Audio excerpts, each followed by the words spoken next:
I feel it's my responsibility to make our community stronger. Welcome to Bridging Africans and Black Americans. Hello, what's going on? My name is Antoinette Cisse. I've decided to do my part in bridging the African community closer with the African American community. This is only right. I identify as a member of both communities. The ultimate goal of bridging Africans and Black Americans is to create free programs that bring the two communities together, that allow us to work together and play together. Before these free programs, though, I want to learn what's prevented us from doing this in the past. To learn more about this disconnect, I've decided to interview 50 generational Black Americans and 50 Africans.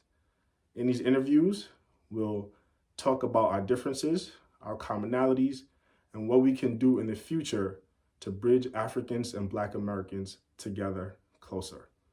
Check out this interview. So let's say there is a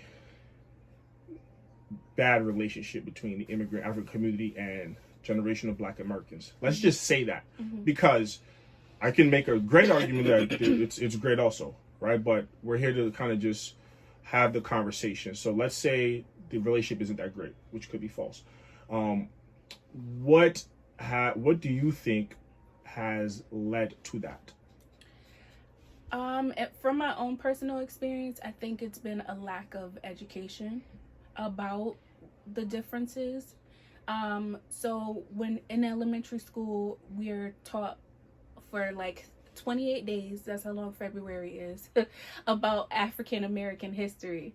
And they use those days to talk about the people we always hear about: Martin Luther King, Rosa Parks. We visit slavery. We visit,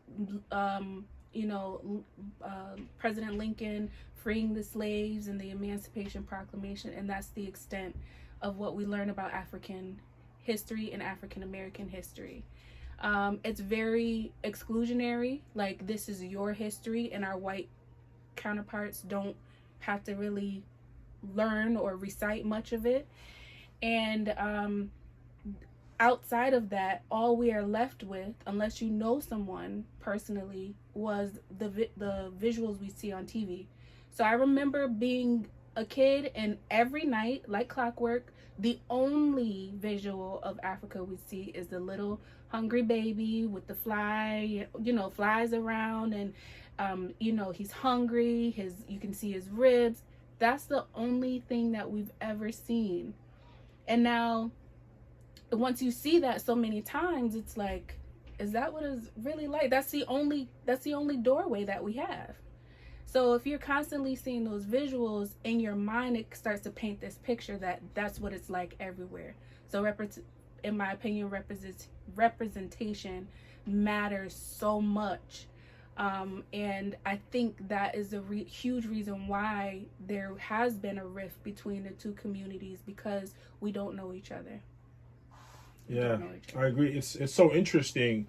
The lack of African history being taught to Africans and African descendants in the diaspora.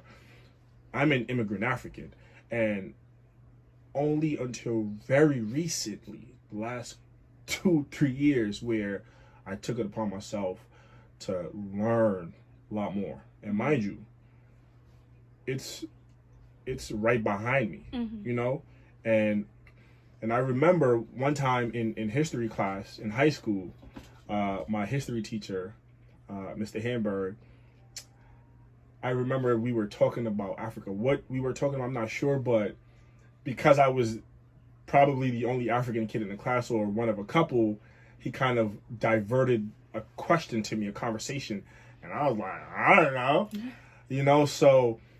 It's just so, but we attend Western leaning institutions, education institutions, and they have a pick of the litter as to the information that they want to give to us.